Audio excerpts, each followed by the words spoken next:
Hello, everybody. Welcome to our presentation on residency application process today. My name is Amina. I'm a finishing up pediatric resident and soon to be a pediatric emergency fellow. I've been volunteering for White Tulip Health Foundation Residency Match Mentorship Committee for some time, for about 2 years now. And our objectives today, we are going to go over ERAS and NRMP timeline and the website, the new 5 pathways to obtain ECFMG certificate. And I will try to give you some last minute tips for CV improvement. We will go over the details of the application documents. And at the end of the presentation, you will have a chance to ask questions. So um, please type in your questions to the YouTube chat box or email us to residencymatch@whitetulip.org, and we will try to answer all of them at the end. And if there are any questions that we don't cover, please don't hesitate to email us, and we will try to get back to you. A little bit about what we do as the White Tulip Health Foundation Residency Match Mentorship Committee. So this is a mentorship service for now exclusively for international medical graduates, and it's free of charge. We only require a membership. Our enrollment is usually between May to mid-June, so this year we are done. We usually help about 30 to 40 applicants each year. This year we accepted about 45 applicants, a little bit more than what we did in the past. So our mentorship services include, so we assign a personal mentor to every applicant based on their specialty that they are applying. We coach them from the application prep until the start of the residency. We provide personal statement and CV edits, and we do mock interview practice. We, in the past, organized some in-person mock interview programs, a day-long program, but we don't know how it's going to go this year based on the current pandemic. And then finally, we do a retreat for the first-year residents right before the residency. So this year, we already finished our enrollments, but keep us in your minds for the next year. So let's get started. So the ERAS is the Electronic Residency Application System, and there is a timeline, year-long timeline that they follow. Obviously, with the current pandemic, everything is pushed forward a little bit. So you can submit your application starting from September 1st until October 21st. So keep it in mind that any application that is submitted between this timeline will actually have a timestamp of October 21st. So if you think that you can still add things to your CV, please don't hesitate to, please don't worry about trying to submit your application earlier, because it's really not going to matter for the programs. They will still see that you submitted on time. But any application is submitted beyond October 21st, it will have an exact date and timestamp. So this is a website that you do your applications through. And NRMP is a separate system that you have to enroll. It's a National Resident Matching Program. And this is the system that you rank the programs that you interviewed, and also this is the system that does the matching. The enrollments start on September 15, and if you register after January 31st, you have to pay an extra $50 late registration fee. The rank list is due in the beginning of March, about 2 weeks later than the past years, and then the match week is again mid-March. So a little bit of housekeeping stuff. So when you register the ERAS system, you have to buy a token. It's $145. And then to get your USMLE and complex scores transferred to the system, you have to pay another $80. And then for each special, for the programs that you're applying, these are the fees that you have to pay. So up to 10 programs, it's a flat fee. And then beyond that, it's like between 11 to 20, you have to pay $16 each. If you Google ERAS fee calculator, it actually, let me share that screen. So it gives you an Excel sheet, and then you can actually calculate how much you need to pay. So say that you're applying for 2 specialties, and for first specialty you're applying 48 programs, the second one it's 78 programs, and this is the number, that total number that you have to pay. So it's a little nice tool that you can utilize. The NRMP, again, you have to register separately. It's $85. And then this allows you to rank up to 20 programs. Anything beyond that, you have to pay $30 for each program. And then there's a fee for the couples match, and then there's a late registration fee after January 31st as well. So the second topic that we're going to cover is the things that have changed due to COVID pandemic. So fortunately, the Step 1, Step 2 CK, and Step 3 exams has been resumed with limited capacity. But for CS exam, it has been postponed until further notice. To overcome the challenges, ECFMG came up with this new 5 pathways to obtain ECFMG certificate. But the caveat is this certificate will be a temporary certificate.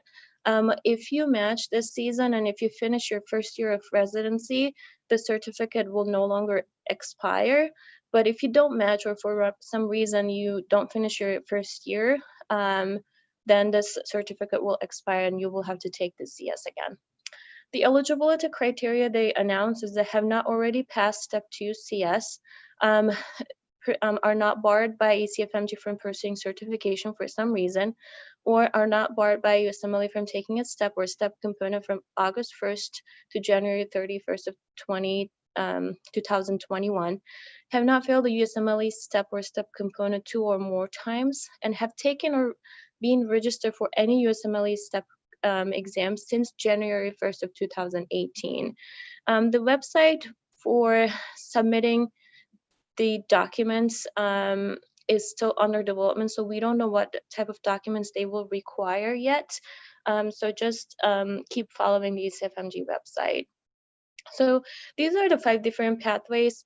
And with full disclosure, we sat down with our committee and went over every pathway, and this is how we understood what they mean. But if you don't agree with any of what I say right now, or if you think that there's something more to add, please don't hesitate to write down to the YouTube chat box so that we can have a discussion about it. So I think it makes most sense if we divide this pathway to 2 based on the graduation date. So if you're a recent graduate on or after January 2018, you have 3 pathways that you can obtain ECFMG certificate. These are the pathway 3, 4, and 5. So the third pathway is that if your medical school is recognized by the World Federation for Medical Education. So if you Google this federation's name, it will take you a website that you can actually find your country and then see if your school has been registered to this system. So if it's registered, then that's perfect. If not, then you will either have to find another pathway that fits your needs, or you have to contact with the ECFMG and see if there's anything could be done. Unfortunately, not every school in every country is registered to this system. The pathway 4 is medical school participates in U.S. federal student loan program. Obviously, this is more so for the American medical graduates. Pathway 5 is the medical school issues degree jointly with the U.S. medical school accredited by LCME. So there are certain schools that is almost like a joint school with one of the United States medical schools. So if you are graduated from one of those schools, then you will fit into this pathway. So the second part of the pathway is that if you are a graduate before January 2018, so the first pathway 1 and 2, pathway 1, if you have had a license in any other country to practice medicine on or after January 2015, your license does not have to be valid currently, but you have to had the license at some point after 2015. So let's talk about an example. If you graduated in 2009 and if you worked until 2014 but none since, then you are not eligible for this pathway. So you have to have the license after 2015. The pathway 2 is if you already passed a standardized clinical skills exam for medical licensure on or after July 1st, 2018. So Australia, Canada, Ireland medical council exams could be considered for this pathway. So this is how we understood the announcement. But again, as I said, there's a lot to be revealed, and we all should follow up the ECFMG announcements from now on.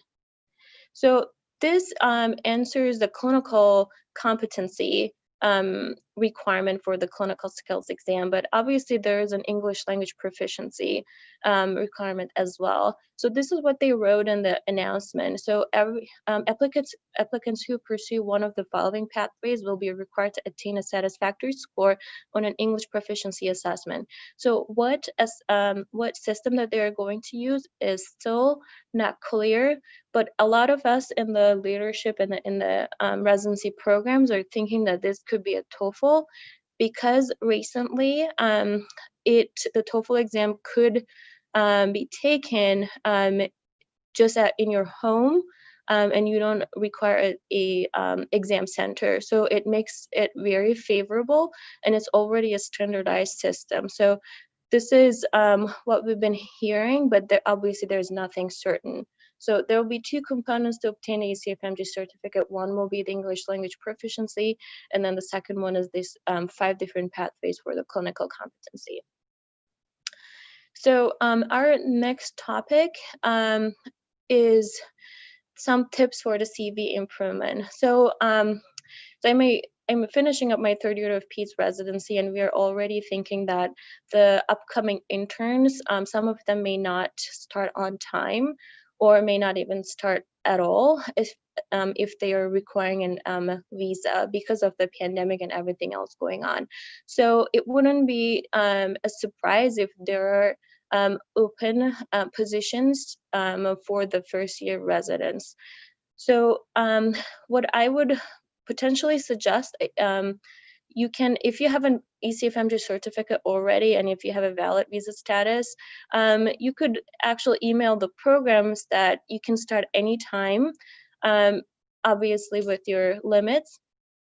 And if they have any open positions, they may contact you. So that might be one thing to consider. The second thing is, obviously, if you don't have the certificate and if you haven't taken CS exam, then you'll have to study for the English proficiency. In the past, we recommended doing some externships. So even after you graduate from medical school, with this externship, you can get some hands-on experience. But with everything, a lot of the observerships and the hands-on experience opportunities has been on hold. There are some companies, they provide telemedicine externships, so you can look into that. The recommendation letter that you will get from these rotations will be limited to the fact that you actually don't do any hands-on experience, but I think the programs will be an understanding, and they will still appreciate that you have tried to gain some experience. The other thing to consider, a lot of the programs probably won't allow to do a month-long observership, but I wonder if they would be more open to do 1 to 2 day observerships, and you would still be able to show your interest in that program and get to know the program this way. You can also use this time to write a case report if you have any cases in progress, or you can attend virtual conferences, and you can do some volunteer activities of any sort. I just want to plug in our public education department here. So this is the website. It's publiceducation@whitelip.org. This is the email address. So we organize online webinars like this on the public education, and it could be like a lecture like this or a panel discussion. And if you're interested in giving a talk, just contact with that email or go to our website. And we also are open for presentations in other languages. And if you have a target population, say like a Spanish population that you want to give a talk in Spanish, then we're open to do that as well. And we can provide you a certificate or something that you did this presentation, and it's also will be in the YouTube that you can add that YouTube link to your CV. Okay, so the next thing that we are going to go over in detail, the application documents. There are basically 5 different documents that you have to collect for the application. The first one is the medical student performance evaluation, and also known as a dean's letter. The second one is the medical school transcript. Third, common application form, or also known as a ERAS CV, and personal statement, and lastly, recommendation letters. So obviously all the documents take time, and please start early. The MSPE and the dean's letter. So for the American graduates, there is a standard format that every school provides MSPE and in the same format. But unfortunately for international medical graduates, there is no standard format. Every school has a different way of providing this letter. So the things that you need to make sure is describe each year separately and what you've done in that year. Describe the rotation and responsibilities at each rotation. Make sure to edit and review if you can. We had incidents in the past that the school sometimes refused to give a personal dean's letter. Sometimes they just provide a blank letter that are something like, our school is 6th year, and then we do this and this and this and this year, and this person graduated with this GPA or something like that. So that's, if you cannot get a personal dean's letter, obviously that's okay.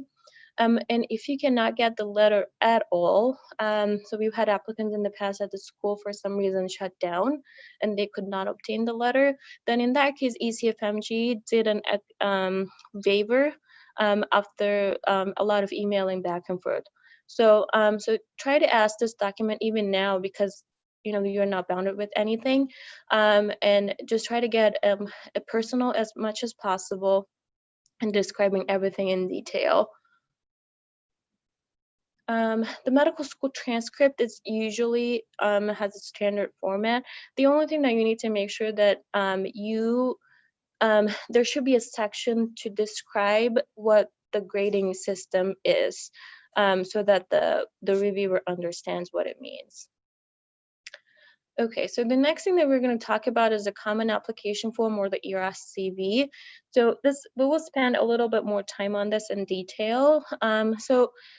This is this is on the ERAS website that you fill in the parts. I divided these parts into 12 different category, and you start from the top and just keep filling in. So at the end, every applicant has a similar looking and the same format CV. So they start with the demographics, so you fill in whatever it's needed out there. The one thing that I would recommend, please use a permanent email instead of your institutional emails, and then a permanent phone number. So this will become important when you start receiving the interview offers. It should be an email that you can easily access from your phone and answer it really quickly.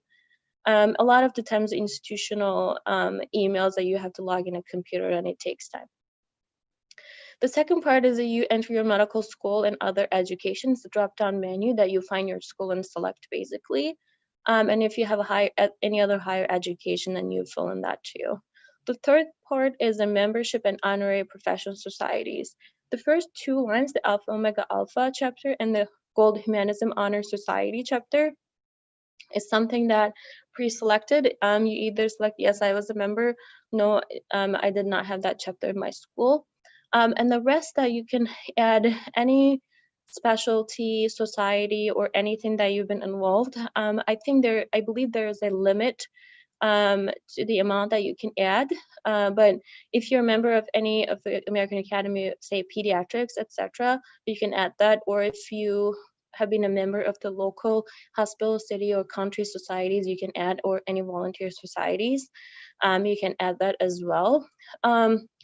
The membership fees for the specialty societies are not that high for the pre-trainee levels. So it always looks good on the CV that you've been interested and you got involved with the society. So that's something to consider. The fourth part is the medical school award. So any awards that you've received during the medical school, you can enter that. And the examples could be like graduated as honor student from this faculty of medicine, or if you have received a scholarship, make sure to write the dollar value and then what did you use it for. And you can add specialty awards within the medical school and anything else that you can think of during the medical school that you've received. The fifth part is the certification and licensure. So if you have already a valid license from any state, so you can add that here. Unfortunately, the country license don't count, I think, for any other country.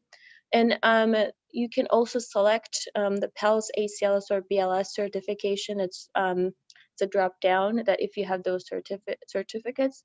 So again, this is all obviously not mandatory, but it's always nice to have. That shows that you've been interested in PEDS and obtained a PALS certificate. And now they're doing some online courses that you can check it out. The sixth part, so 6, 7, and 8 is the experience part. It's a volunteer experience, work experience, and the research experience. And I did cut out my ERAS CV and paste it over here, and all of them looks exactly the same format. So for the volunteer experience, you can add any volunteer activity. If you've done a free tutoring to say high school students, if you've been involved in the mission trips, or if you work at the food banks, etc., you can add anything. So it will ask you, when did you start doing that experience and how long you continued, or are you still doing it? It will ask you the institution name, the city, state, and the country, and then the title of the position. So for me, it was lead residency match mentor. And then the shaded area, it's my supervisor's name. And then it'll ask how many hours that you dedicated per week. And then it will ask you briefly explain what you've done. So there is a character limit. So make sure that you concisely explain about the experience. The next part is the work experience. So any observership, any medical school electives, externships, prior residency, or prior work experience, you can include over here. A lot of the 6-year programs have an undergrad internship, so you can add that over here too. Make sure to explain the involvement that I've done in the inpatient side, outpatient side, the departments you rotated through, the procedures that you've done, and the end rotation grade into each experience.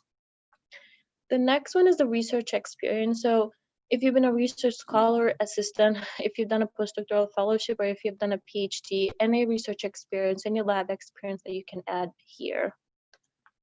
And the next part is the publication. So you can include 3 different types of publications: poster presentation, oral presentation, or the manuscript. And all of them has the same format. So you'll have to enter the authors, the date, month and year, name of the study, the location, the type of meeting, and the journal presented.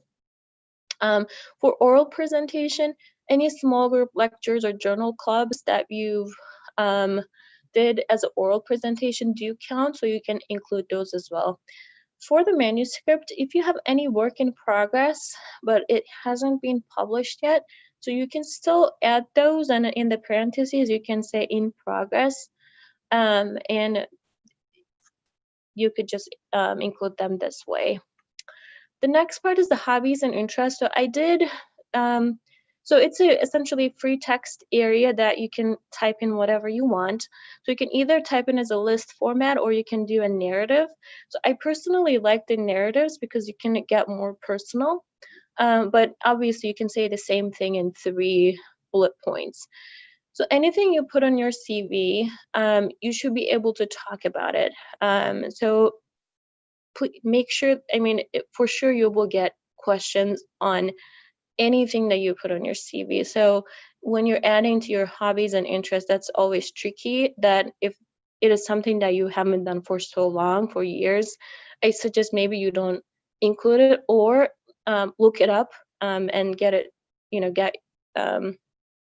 fresh out yourself. The next part is in language and fluency. So this is again a drop-down menu that you select a language and then how proficient you are in that language. So again, this is from my CV. So Turkish is my native tongue, and I picked the English as an advanced. The narrative right next to it is a pre-selected. It's not something that you type. Once you click the native, then it automatically pops up. And the last part is the other awards and accomplishments. This is again a free text area, so you can add your conference awards, any course complication certificates. There's a character limit, but you can add anything you want. So this was all about the Common Application Form, or the ERAS CV. I know it's a lot of information, and please utilize this webinar as something that you can always come back and see as a resource. And if you don't agree, or if you have any questions, please don't hesitate to write the YouTube chat box. And the next thing that we're going to talk about is a personal statement. I am not going to spend too much on this topic because we are hoping to do another webinar in July to talk about personal statement in detail. But briefly, be personal and tell your story. It can be a cliche story, but you just have to stick with your own personal story. Keep it on one page in the Word document. One thing that I have experienced is you type in as a one page in the Word document, but when you copy and paste it to the ERAS system, sometimes it goes beyond that. But don't worry, once the programs print the application, then it still comes as a one page.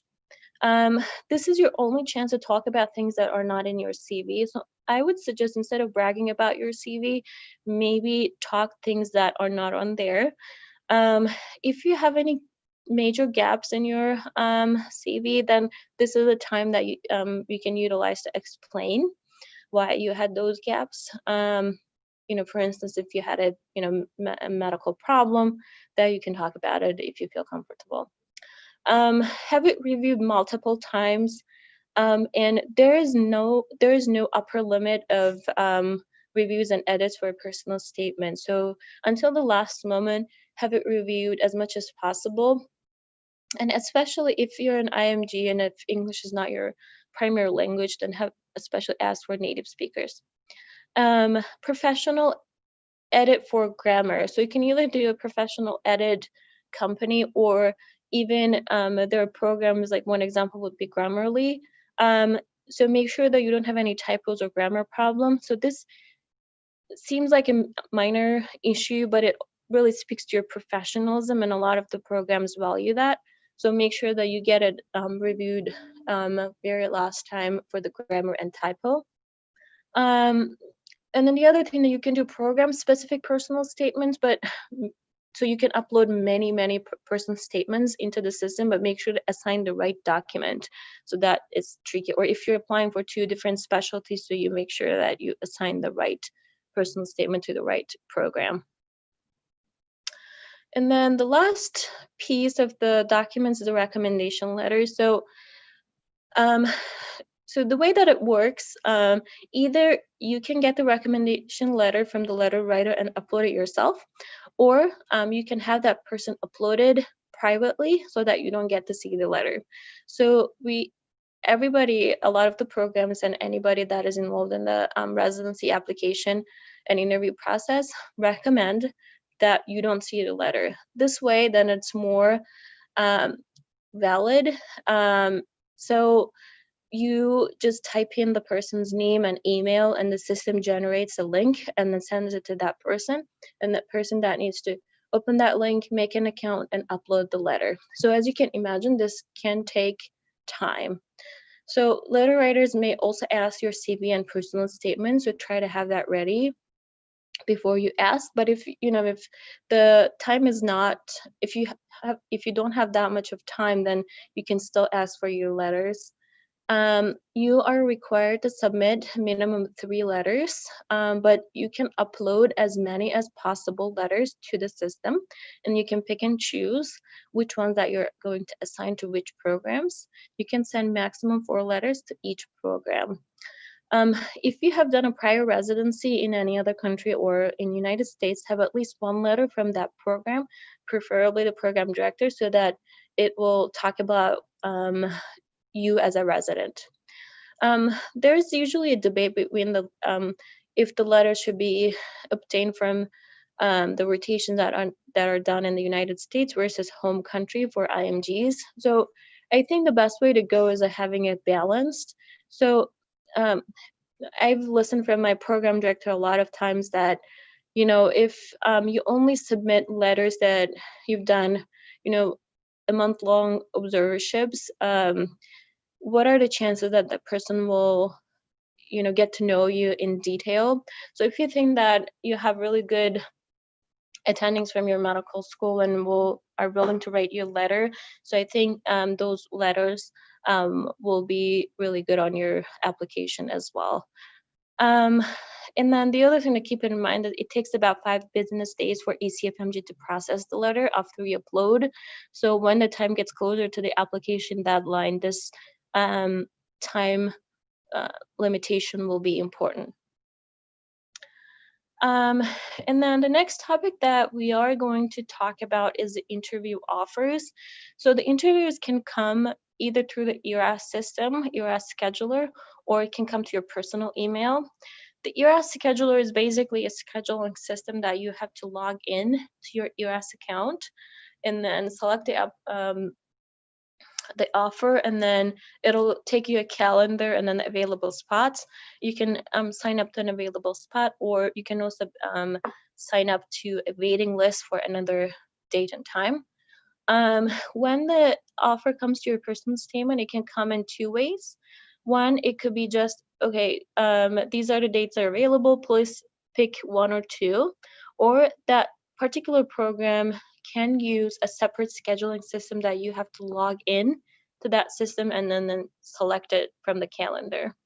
So for the interview offers, the time that you receive the email to and until you answer is very critical, because unfortunately a lot of times that the offers are sent more applicants than the actual spots, thinking that not everybody will answer. So you might lose application interview offers that way. I will tell you, I personally lost 2 of them just because I did not answer in a timely manner. And so that is when the using an email that you can easily access becomes really important. And this was an announcement from AAMC that it is highly recommended this year to conduct interviews virtually. So we have never done this before, and everybody is very foreign to this new system. My own program decided to do virtual period, no in-person interviews. So that would be our guess that a lot of the programs will do this way. So there's a lot to talk about this and consider. And we are hoping to do another webinar about the interviews in October. So this is all I wanted to talk today, so I can answer any questions that you may have. So I'm gonna take a moment to see what questions has been sent, or I will give you time to answer as well.